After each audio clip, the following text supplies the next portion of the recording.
যারা শুনছেন সবার প্রতি আন্তরিক কৃতজ্ঞতা। এখন থেকে ঠিক 24 আওয়ার্স বিফোর, 24 ঘন্টা আগে আমি একটা কন্টেন্ট করেছিলাম।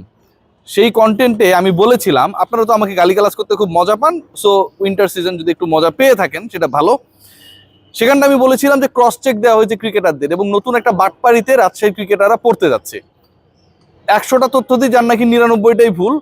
এই বিপিএল এখন পর্যন্ত মিলিয়ে দেখবেন আমার পেজ এন্ড চ্যানেলে যেসব বলেছি সবকিছু 100% ঠিকঠাক ছিল। অনেক সময় অনেক কিছু মিলে না, শেষ মুহূর্তে ডিসিশন চেঞ্জ হয়। ক্রিকেটারদের চেক বাউন্স করেছে দ্বিতীয় দফা, এবং কোনো একটা পার্টিকুলার পেস বোলার যিনি বল বাউন্স করানোর জন্য বিখ্যাত হতে পারেন, যিনি ব্যাটসম্যানকে কুপকাত করানোর জন্য বিখ্যাত হতে পারেন, সেই পার্টিকুলার পেস বোলার যারা এখনো জীবিত, ব্রেটলি, শোয়েব আক্তার, ওয়াসিম আকরাম, ওয়াকার ইউনিস, বাংলাদেশের তাসকিন আহমেদ, তারা খাবি খাচ্ছেন শফিক আহমেদের বাউন্সারে। এবং এমন একটা ঘটনা ঘটেছে গতকালকে, এই ভদ্রলোক যখন একটা দারুণ পার্টনারশিপ গড়ে উঠছিল আকবর আলী এবং রায়ান বার্লের মধ্যে, যখন দল জেতার অবস্থায়, এই মুহূর্তে আমি আপনাদের সব এক্সক্লুসিভ তথ্য শেয়ার করছি, তখন তিনি মিরপুর স্টেডিয়ামের উল্টা পাশে একটা টেস্টি ট্রিটের দোকান আছে, সেখানটায় নাকি নাস্তা করতে গেছিলেন। সিরিয়াসলি ভাই ঘটনা, আমার এটার জন্য আই উইটনেস পর্যন্ত আছে। তিনি যদি এটা আমার সাথে চ্যালেঞ্জ করেন সেটা আমি আনতে পারবো। একজন মালিক যখন দলের 4 উইকেট যাবার পর 5th উইকেট পার্টনারশিপে 75 রানসের একটা পার্টনারশিপ হলো, সেই সময়টায় তিনি অনুপস্থিত। এবং গতকাল দল জয়ের পরে রাতে যে ঘটনাটা ঘটেছে সেটা অভাবনীয়, এক কথায় অবিস্মরণীয়।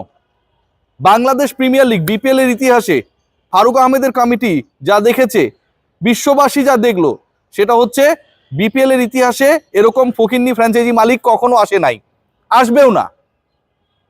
গতকালে হোটেল শেরাটনে, বনানী শেরাটনে, তাকে অলমোস্ট অবরুদ্ধ করে রেখেছিলেন ক্রিকেটাররা। মেহরাব হোসেন অপি অনেকগুলো মিথ্যা কথা বলে গেছেন।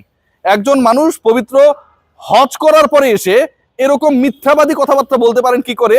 আমার কাছে মনে হয় যে আল্লাহর আরশ কেঁপে উঠবে তিনি আজকে যে মিথ্যাচার করেছেন। সিরিয়াসলি কালকে অবরুদ্ধ করে রাখা হয়েছিল শফিক আহমেদকে। সকল ক্রিকেটার তাদের সাথে বাকবিতণ্ডা এমন একটা পর্যায়ে গিয়েছিল, শুধুমাত্র মারপিট বাকি ছিল। খুব স্বাভাবিক, একটা দল এই মুহূর্তে rank 3, they have a big dream to qualify to the qualifiers. সেই মুহূর্তে যখন দলের মালিক বলে কে কত টাকা পাবে সেটা তার দায়িত্ব না, তিনি জানে না, চেষ্টা করবেন তিনি আগামী 2 তারিখের মধ্যে কিছু টাকা যদি দিতে পারেন তাহলে ভাবা যায়। মেহরাব হোসেন অপি এখানে একটা ডুয়াল গেম খেলছেন, নিজে বলছেন টাকা পান নাই, আবার বলছেন ক্রিকেটাররা সন্তুষ্ট। মেহরাব হোসেন অপি সিরিয়াসলি বলছি, আপনি যে ধরনের ইমানের পরিচয় দিয়েছেন কিছুদিন আগে এবং যেটার জন্য আপনার প্রতি রেসপেক্টটা বেড়ে গিয়েছিল, আজকে এই মিথ্যাচার করাটা ঠিক করেনি। আপনি বলেছেন কোনো ক্রিকেটার আপনাকে কমপ্লেন করেনি, কালকে তো সেই জায়গায় আপনি নিজে ছিলেন। গতকালকে কি হয়েছে আপনারা জানেন? আপনারা জানেন না, আমি জানাচ্ছি আপনাদেরকে। সকল ক্রিকেটার ছিল, শুধুমাত্র একজন ক্রিকেটার শেষ মুহূর্তে চলে যায়। সেই ক্রিকেটার ডানহাতি ব্যাটার, অনেক রান করেছে, আমি তার নাম বলছি না, আমার খুব স্নেহের ক্রিকেটার। তিনি শেষ পর্যন্ত না থাকায় ক্রিকেটারদের মধ্যে ডাউট ক্রিয়েট হয় যে তিনি পুরো পেমেন্ট পেয়েছে। সিরিয়াসলি এমন একটা সিচুয়েশন তৈরি হয়েছিল, তাসকিন আহমেদ থেকে শুরু করে জুনিয়র সিনিয়র সকল ক্রিকেটাররা মালিকের কক্ষে ছিলেন। রাত অলমোস্ট 3:15 পর্যন্ত এই কাহিনী হয় এবং শেষ পর্যন্ত মালিক 1 পয়সা দেন নাই। গতকালকে বিকেলে ডাচ বাংলা ব্যাংকের চেক বাউন্স করেছিল, আজকে সকালেও একই ঘটনা। বিভিন্ন মিডিয়া যে খবরটা এসেছে, মেহরাব হোসেন অফি সেই খবর জানেন না, কিন্তু আমি সবকিছু জানি। হইতে পারে এটা একজন মালিক কতটা নির্লজ্জ বেহায়া হলে দলের যখন পার্টনারশিপ হচ্ছে ঠিক সেই সময়টায় তিনি নেই। তিনি টি স্পোর্টসের আমাদের ছোট ভাই রিফাত ইমিলকে বলেছেন অলওয়েজ নাকি বোনাস অন থাকে, অথচ মূল টাকা কেউ পান না। 18 দিনের টিএডিএ বাকি। ক্রিকেটাররা এখন এমন একটা পর্যায়ে পৌঁছেছেন, তাদের রেস্ট অফ দ্য ডেজ কিভাবে নিজেরা চলবেন, যেহেতু 18-20 দিন থেকেই নিজের টাকায় চলছেন তারা, ইনকামের কোনো সুযোগ নেই, সেটা নিয়ে সন্দিহান। মেহরাব অপি আরো একটা কথা বলেছেন, দলের সকল ক্রিকেটার হোটেলে আছে। অপি ভাই, এই মিথ্যাচারটা আপনি করলেন কেমনে? আমার কাছে তথ্য আছে, কালকে যেই সিনিয়র ক্রিকেটার বের হয়ে গেল তিনি কি এখনো হোটেলে আছেন? তিনি কি হোটেলে ছিলেন? নাম বললাম না। দাবি করা হচ্ছে তিনি সকল টাকা পেয়েছেন, চুপ হয়ে গেছেন, মুখে সুপার গ্লু লেগে গেছে। আপনি মিথ্যাচার করেন কি করে? ডাউটের যে তালিকা তৈরি হচ্ছে যারা এই মালিকের দোসর, তার মধ্যে আমার কাছে মনে হয় মেহরাব হোসেন অপি অন্যতম। আপনার দিকে আমার নিশ্চয়ই দৃষ্টি থাকবে এবং আমি সানগ্লাস ছাড়াই আপনাকে খোঁজ করব যে আপনি কি করছেন। বাংলাদেশের কোনো ক্রিকেটারকে বঞ্চিত করার কোনো সুযোগ নেই। আমি যদি খেয়াল করি, 15 তারিখ থেকে যে এজিটেশন শুরু হয়েছিল সেটা এখন পর্যন্ত চলমান, এবং এই দলটার মালিক এখন বলছেন যে তিনি 2 তারিখে টাকা দেওয়ার চেষ্টা করবেন। 2 তারিখে যদি টাকা দেওয়ার চেষ্টা করেন, যেই ক্রিকেটাররা এখন প্লে অফে খেলার পরিকল্পনা করবে তারা কি 2 তারিখে টাকা পাবে সেটার আশায় থাকবে?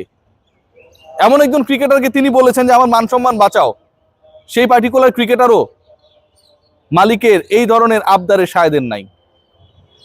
মাত্র 2 জন বিদেশিকে নিয়ে আসা হয়েছে গতকালকের ম্যাচে, 4 জনের কোটা ফুলফিল করতে পারে না একটা দল।